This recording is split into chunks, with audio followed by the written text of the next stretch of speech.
You're watching Drake Wing Gaming. Enjoy the video.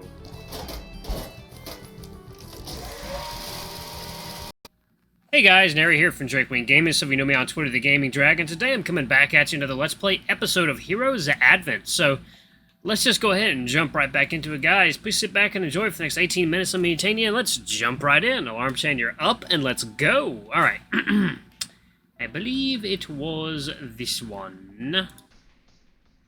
Congratulate him, or stay silent.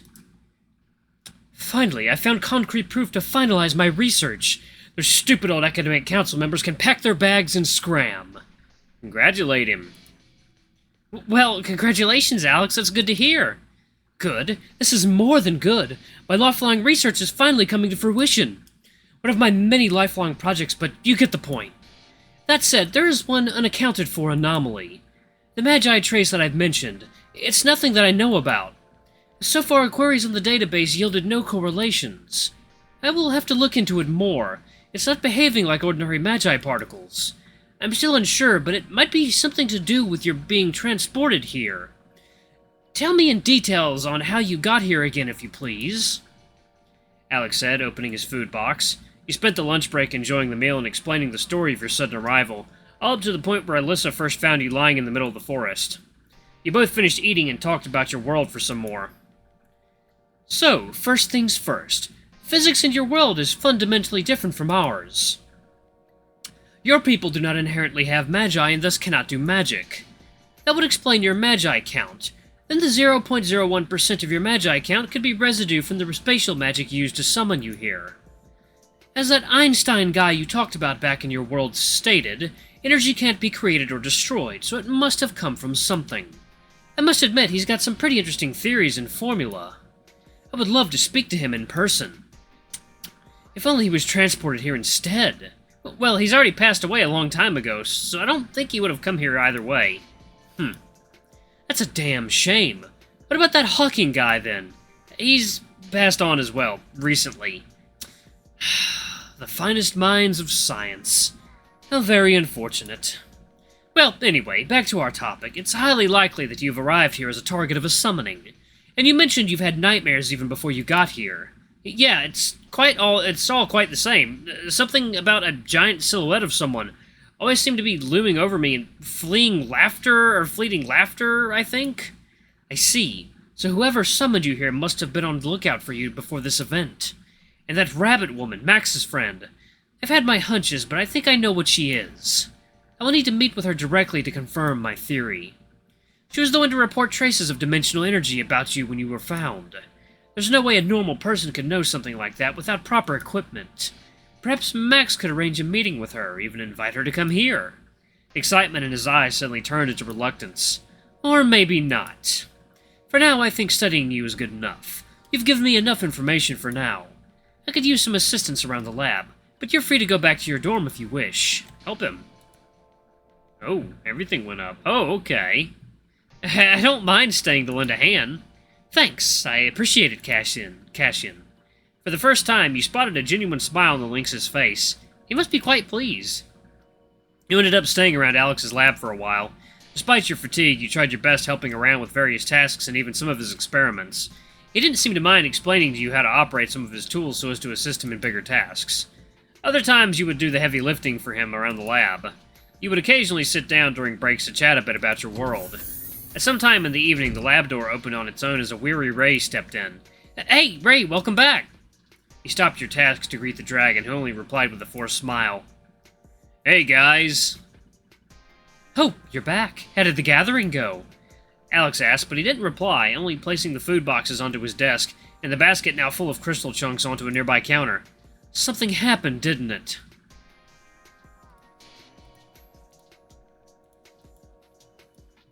That's an understatement, all right.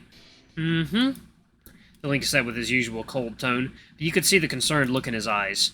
Right, you sound really frustrated. What exactly happened?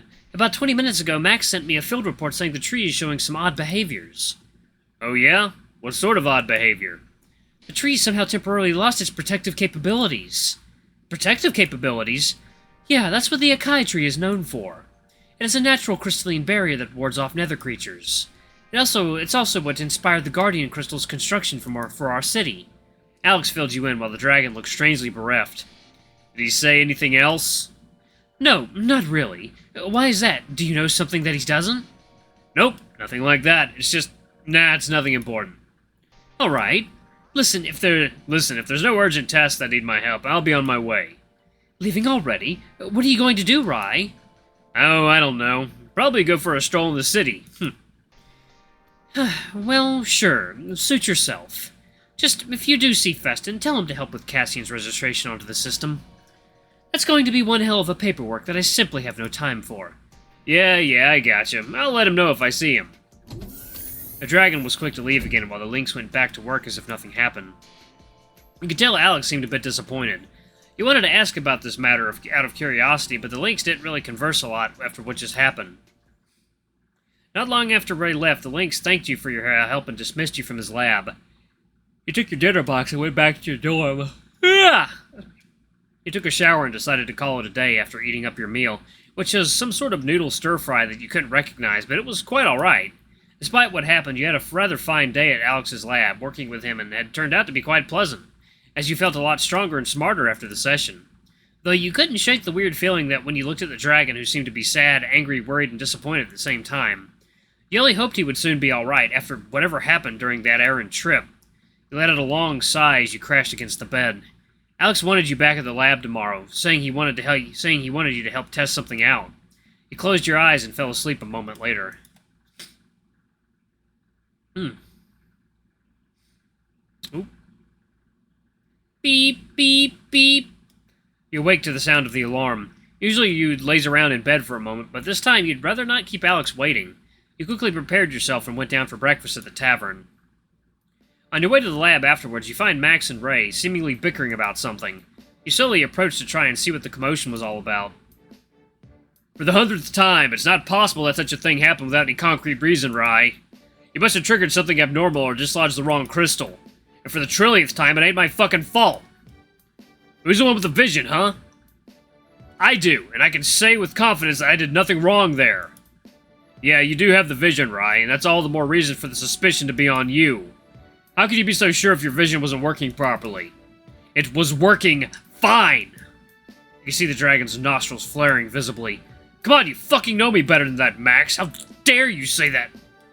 He suddenly stopped yelling. After taking some deep breaths to calm himself, he turned towards your hiding spot. Hey, you can come out now, Cassian. Oh, I'm sorry. I didn't mean to snoop on you two. It's alright, Cassian. We're just having a bit of a disagreement. Excuse me, a bit? A bit? You're blatantly telling lies, Max, about me. Guys, I'm sorry, but what exactly happened? Long story short, a big nether snake broke through the barrier and attacked us. Barrier? Oh, you mean the Akai tree's barrier? Yeah, it's supposed to ward off the nether creatures, just like how the GC protects Crystal Coast. Which makes it fairly odd that a nether snake could enter the vicinity unless someone is directly tampering with the tree. Uh-oh, and here we go again.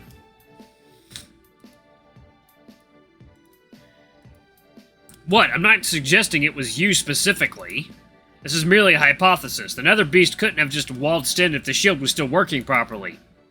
Alas, it broke in, which means somebody was messing with the tree. And you also happened to be the one to choose which cluster to harvest in the first place. So you're saying it's basically my fault. I'm merely laying down the facts. Whether it's actually your fault or not, it's the facts that it's gonna talk at the end of the day, Rai. The tension between them is heightening. You feel like you should do something about it. What will you do? Try to talk things out, ignore them. Yeah, fuck you guys. Try to talk things out. Oh, confidence +2, nice. Try to talk things out with them. Even Alex, ooh, never mind. Ignore. Oh, shit. Nope. Okay, alright, let's try that. Try to talk things out with them. Even Alex can wait a bit. Guys, can we just stop and take a deep breath together? Huh, deep breath. Or like a deep punch to knock some sense into this canine. Go ahead, you'll lose either way. Whoa, Max, don't be like that. And Ray, I'm serious. Please, take a deep breath, guys. We can try to figure out something out together, alright? They both said nothing for the moment before Max eventually sighed. Alright, what do you suggest then, Cassian? Well, for starters, please don't be condescending, Max. Ray's your friend, so it wouldn't hurt to just trust him a bit more, right? Even if it doesn't follow your logic. And Ray, I know it's hard, but please calm down and try to explain things more clearly. I'm sure Max has his suspicions because, just like me, he still can't fully understand what exactly happened yet. Well, I certainly can look the other potential causes, but that would require a reinvestigation. Heh, I don't mind, if it means I could prove your sorry-ass wrong on those accusations. There, so we did find a middle ground, alright? Just please don't fight like this, guys. Yeah, I'm sorry, Rai. Ray looked away, still visibly angry. Sure. But know that you owe me if it turns out that you're in the wrong. Yeah, I'll get you anything you want if that's actually the case. Deal. And I guess I'm sorry for yelling at you too, Max. Nah, I'm prepared for it. You're always the hot-headed one after all. And you're Mr. Cold Guy. No wonder no one's dating you yet.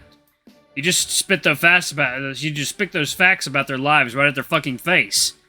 Nah, I don't think anyone's interested in me, though. You're joking, right? Man, whatever. I can stay here and argue all day with you, but I do have some errands to run. See you, Max. Cassian. See ya. I'll file a reinvestigation request today. I might take some time, but I'll let you know when it's approved. Sure. Ray sighed to himself before walking away from the lobby. It seems you've managed to cool things down between them. You should probably get going, though. I've got to go now, Max. Alex is waiting for me. Ah, sure. Send him my regards. Will do. You quickly took the elevator and made your way down to the lab. You almost knocked on the door when you remembered to use the eye scanner instead. Welcome, Cassian. As the door slid open, you saw Alex working on something at his desk. You sure took your sweet time. What's the holdup? Oh, I met Max and Ray at the lobby. They were having a pretty big argument. Right. Must be because of yesterday. Yes, though they already make amends with each other, I think. That's quite a relief then. What's good is there to bicker about something with such an easy solution?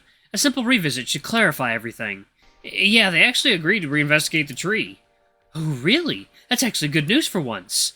I'll need to let Bri know that I will be joining them as well. Really? No offense, Alex, but you seem more like an indoor person to me. That's because I am, Cassian. But this is a rare opportunity I cannot let slip by. The cause of this incident is still unknown for now, and perhaps it's due to a disturbance in the energy flow, the crystal formation, or even the tree structure. Who knows what I could discover from this trip? Sometimes it's just that simple to find some diamonds in the rough. Okay.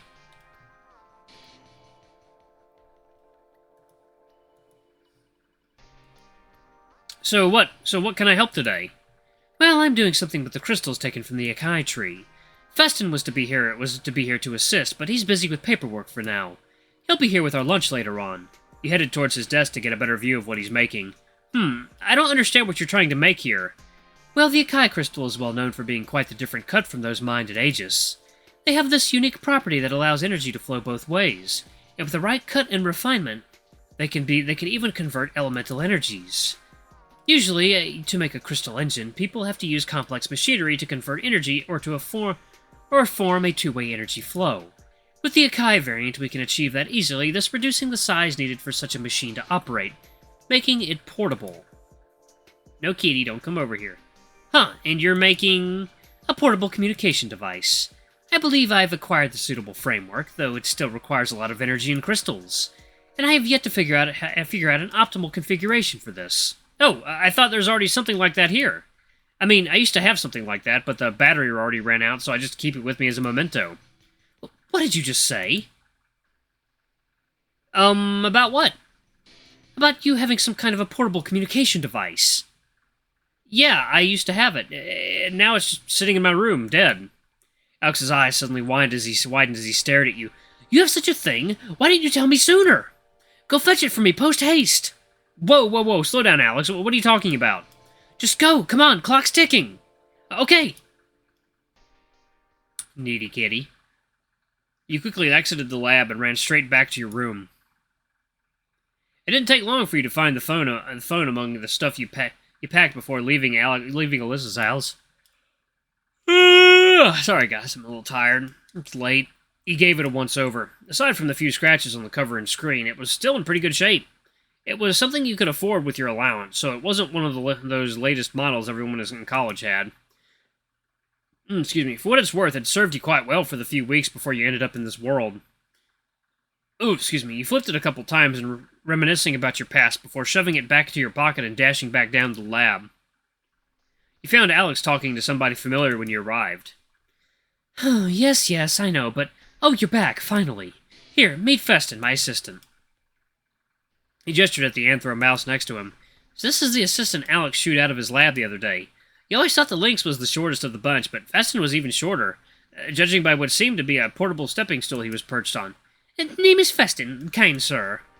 He offered you a handshake as you approached. I'm Cassian. It's nice to finally meet you. Likewise. Festin would like to know if Cassian would like something to drink or eat. Oh, well, Yeah, he talks like that. It's a common dialect from his hometown. I think we're fine, Fez. Let's just focus on the project for now. All right, Master Alex, sir. Now, where is your thing, Cassian? Oh, here it is. You barely pulled it from your pocket when Alex snatched it. Fascinating. It's so thin. How does this thing operate? So it ran out of energy, you say? Yeah, I didn't have any means to charge it here. Oh, Festin might suggest, how about looking for an energy input slot? Of course, that's what I'm trying to figure out here. It must be this small hole underneath. I think. Right. Give me a second or two. You see the cat going from one shelf to another, taking different gadgets and strange machine parts and putting them onto his desk. He then proceeded to construct what looked like a makeshift charger port, but instead of the usual connector, there's exposed wires. This new contraption was powered by a blue crystal.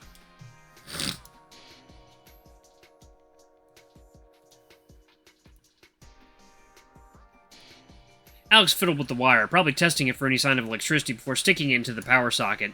A brief moment passed before you finally heard a sound you hadn't heard for so long. The phone lit up, and on display was a bright 0% with a lightning symbol on top. So it's actually charging properly. You can't help but feeling quite nostalgic. It's been so long since I heard that beep. I think it should be working. The crystal is powering the device for now. Festin would like to suggest something, Master Alex. What is it, Festin? Mayhaps we probe the device for any data inside. That way we would know the origin of this device. And just what do you think I'm doing here? While it's being charged, I'm setting up a connection to our lab database to see if we can gather anything from this device. Cassian said it's a portable communication device, so studying its interior would be worthwhile. Just like what Festin and Master Alex are making then. Where does Cassian comes from? Festin never knows any country that could make such things yet. Oh, he comes from a long-lost civilization. Yes, he comes from another continent, Festin. Don't bother with the details. Festin understands if Master Alex wished to not talk about it. What should Festin do while we wait? Well, you still have got some documents to sort through and gadgets to perform maintenance on. Just split those tasks with Cassian here.